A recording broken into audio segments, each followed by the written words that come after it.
Okay, hey y'all, I'm here with another video. So I did my video today in the car because sometimes I just feel a little bit claustrophobic in my own house with like quarantine. I never get to go anywhere. I'm literally stuck in the house 24 fucking 7. And I can't even use the car because my boyfriend's always using the car to do whatever the fuck he wants to do, which is go to work and other shit. So I figured, what time is it? 7:43 in the morning? Fuck it, might as well go for a ride. So I'm sitting in the park. Anyway, so I don't have my notes with me, which is a little bit disappointing because I had a lot of them. But I figured since I'm sitting here, I might as well just go ahead and do my first review of Lovecraft. And as far as Lovecraft Country is concerned, I think this is my favorite episode so far. I'm almost positive. I think this is like my favorite episode that we've done so far. Hold on, let me turn the car off. Because the layering of the story, a little bit too much for me to fucking handle. So okay, so let me see. So we start off, I believe they're in, it's I don't know, but they're somewhere over there in Korea, right? Okay. And so we see the girl that pretty much Tick was on the phone with the one time. And so she comes out or whatever, and she's talking to her mother, I believe. And at first her mother's kind of like, well, ever since I guess her father passed away, like there's been shame on the family. And sis is like, look, once I get my degree, don't worry, I'm gonna restore honor back to our family. And the mom was like, no, you need to bring home a man, which I thought at the time was like, like a cultural thing, like, hey, you need to bring a man. There's not a man in the house, meaning we can't do whatever the fuck. I don't say we can't do what we want to do, but we can't do as much. We won't get respected the same way. So sis goes to school and she's a nurse, okay? She's sitting there working, da da da da. So she peeps people talking to this one woman who she said she had got, like, I think proposed to by some real rich ass fucking man. And she denied the proposal. And you can see like her and the main character, like for this episode, kind of have they're kind of bonding, I guess. Like they kind of have like some type of like fucking connection to one another or whatever the case may be. Look at the little doggy. But shout out to Erica De Niro, because I be wondering like how she be doing it in the park, because I be seeing dogs too. Anyway, so yeah. So then we switch over and we see her speed dating. So you got all of these different guys that's coming up and talking to her. Oh, also in the beginning of the episode, she is dancing in front of this Judy Garland movie. Judy Garland is brought up multiple times. Now I don't know why, because I have to do more about the breakdown.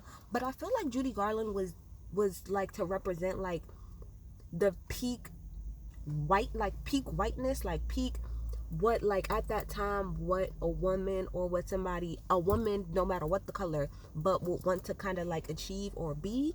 But take away her race, Judy Garland is that bitch. Let's not lose that in all of this. Judy Garland is that bitch for a reason. We're talking about Wizard of Oz Judy Garland and a whole lot of other things, but bitch, all I gotta say is Wizard of Oz, and we're done. And happy days, happy nights are here again. Shout out to her and Barbara Streisand. But yeah, she really is that bitch. So anyway, so she goes on speed dating, talking to all the different guys. Nobody really is kind of feeling her. She's kind of like a little dorky, very into American culture, and that was brought up a couple times by the guys. Like, bro, like, right, currently there's a war going on, and it's like, why you not focus on your own culture? You want to be American so fucking badly, so that. So then when the speed dating is over, she sees the one girl that was crowded over by all of the people, and the girl's pretty much like, look, girl, fuck all of this shit, take that nigga home, find somebody, take him home, it don't matter. So she goes, she finds this dude, take him home, and I knew up top something wasn't going to be right. I knew it was going a little bit too good.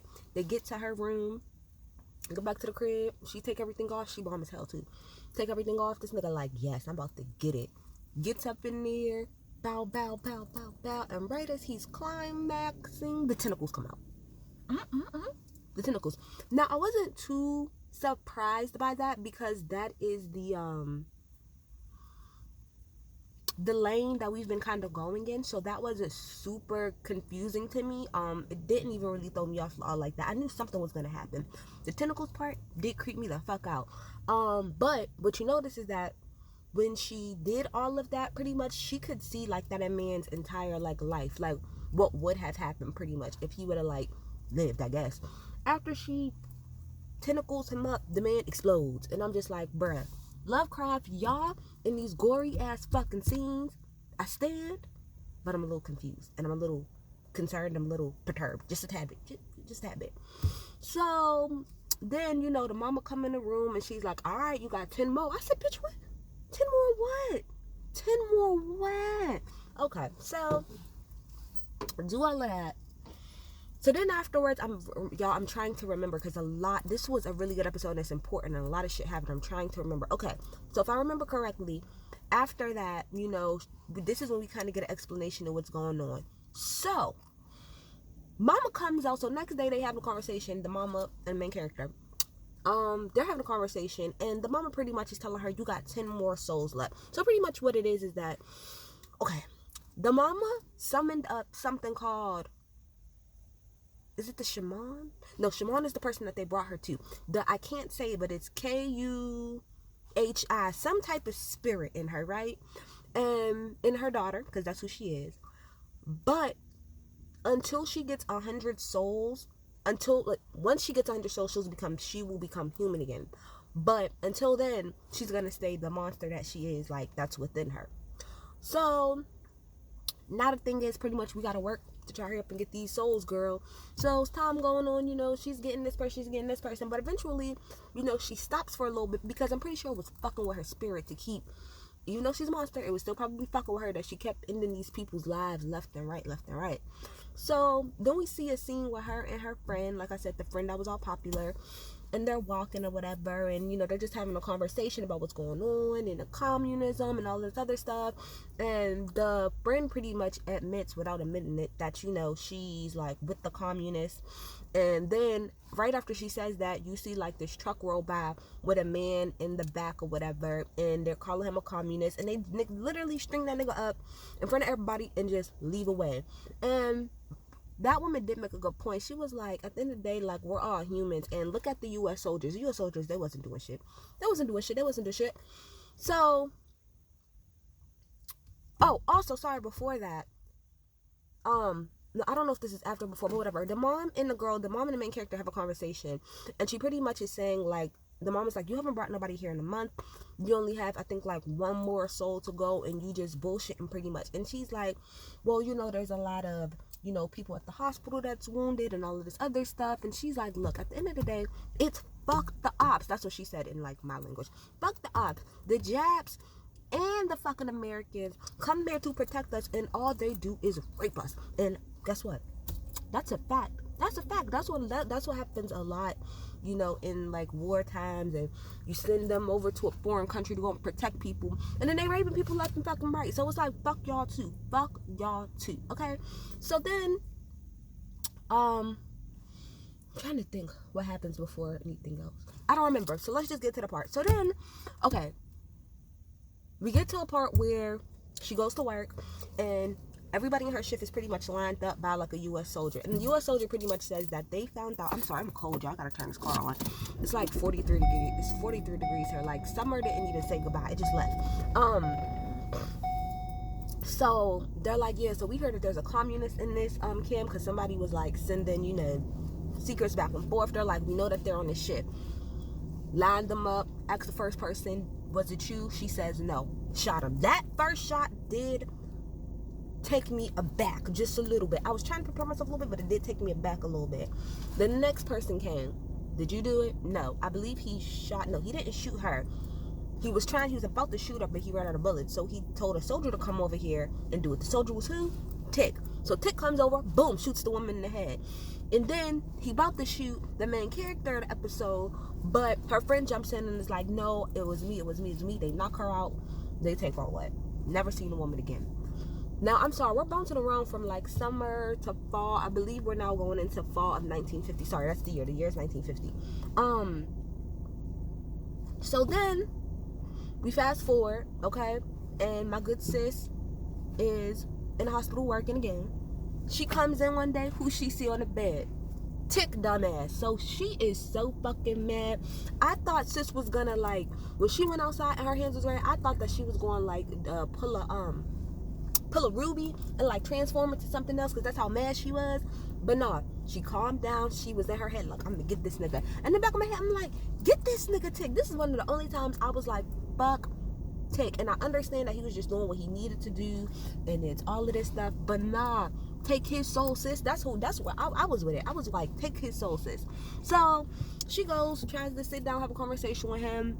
They start talking, and pretty much as the episode goes on, she pretty much is like kind of falling for him a little bit, and she doesn't look at him the way that she did initially, which is like a pure murder. So then we get this really interesting scene when they're outside. It's her, Tick, and another Asian guy, and they're outside, and pretty much the main character is kind of just like, well, I think she asked him about Judy Garland. Like, oh, have they ever met Judy Garland? That's what it was. Have you guys ever met Judy Garland before? And they're like, Judy Garland, bitch, what the fuck? The only way we would meet Judy Garland, like Tick said, is if I was her butler and that was her chauffeur. And she was really confused. She didn't get it. And she's like, and they had to explain to her, like, over there in the U.S., we are not treated nicely. They don't fuck with us. And so she's like, well, then why are you fighting in a war for people that don't give a fuck about you? You think we have a choice, like the Asian guy said? First of all, I was drafted. And he was like, no, he wanted to come here, but 9 times out of 10 he would have been drafted anyway.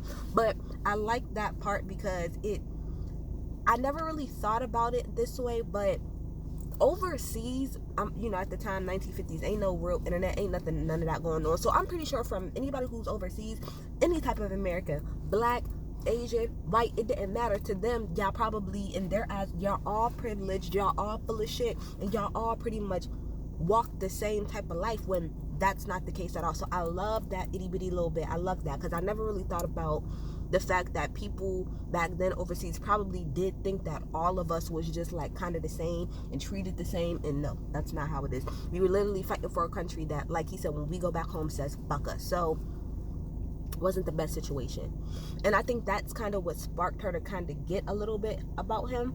So throughout the episode, they're kind of spending more time with each other, they're reading books, they're doing this, that, and the third. He sets up a date for her at the camp. Now, one part that was disgusting to me is that she thought they was going to the movies, like, outside, and they was like, no, you can come in. Normally, they don't have people come in because of communists, but pretty much like this, if a nigga's getting his rocks off, then y'all can come in. Trifling. Comes in, he has everything set up all nice, he in his nice little suit, got a nice little Judy Garland movie going on. So they sit down, they watch it. Eventually she takes him back to the crib, and I already knew she wasn't going to do it. I knew it. I could feel it in my spirit. She wasn't going to do it to him.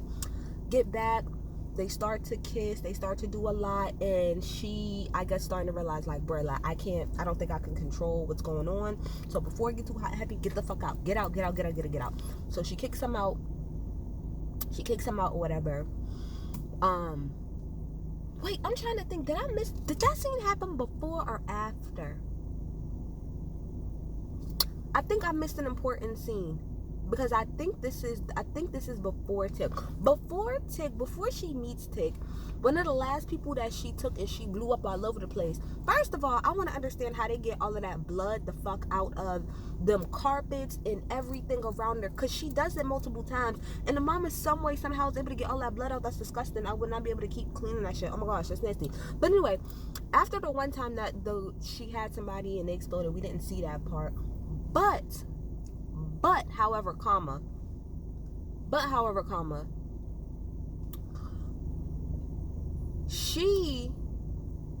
I'm sorry, y'all, it's all of these cars around me and it's making me nervous.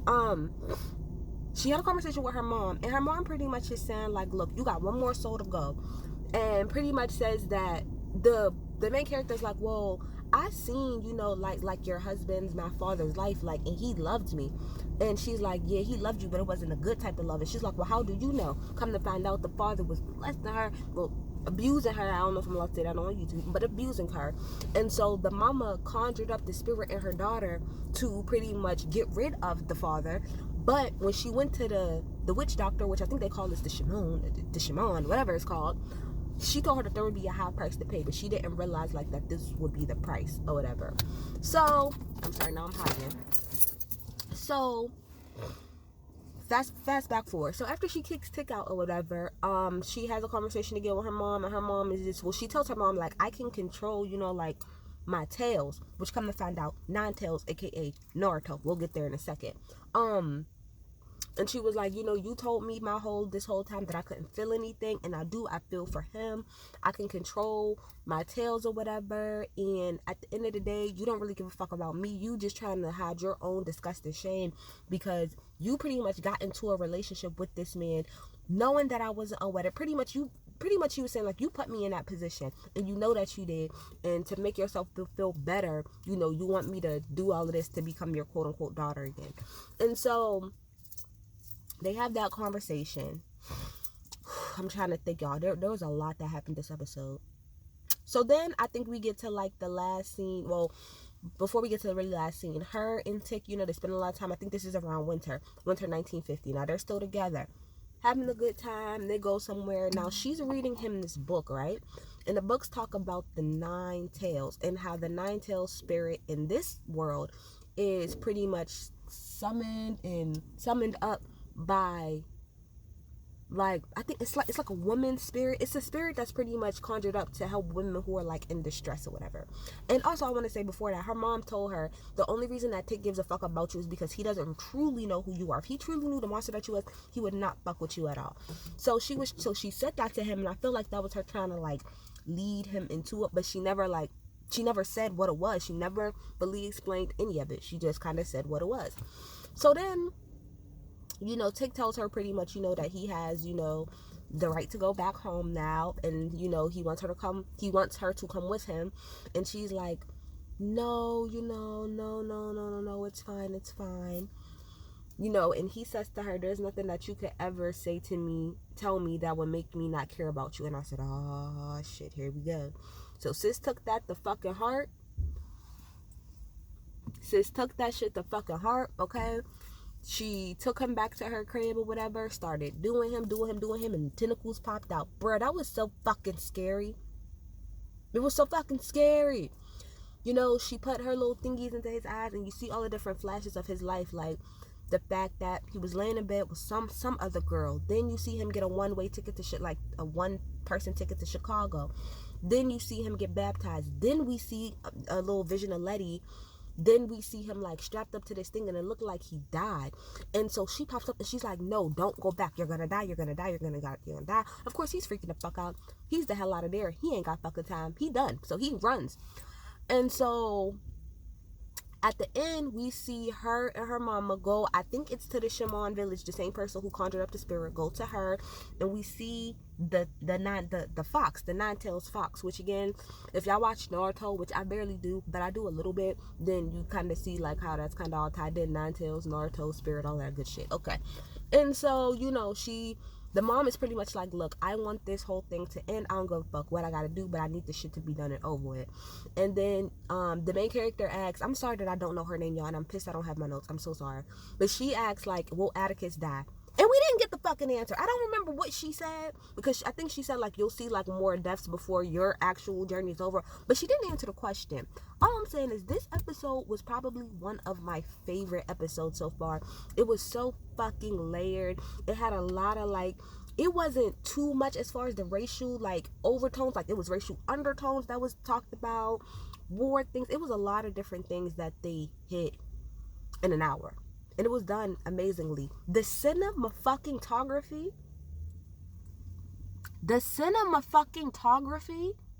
shout out to whoever did that. Shout out to whoever did the fucking set design. It was on point, y'all. This was a good fucking episode. But y'all get in the comments, tell me more about what y'all think. Like, do y'all think Atticus is really gonna die? Some people are saying that, like, maybe she could only see up to that point of his death, and then he's probably going to be some way brought back to life, but she can only see up to like one life. I want to know, is she going to come over to the States? Like, I'm so interested. I'll be here waiting for next week. Y'all get in the comments in my back.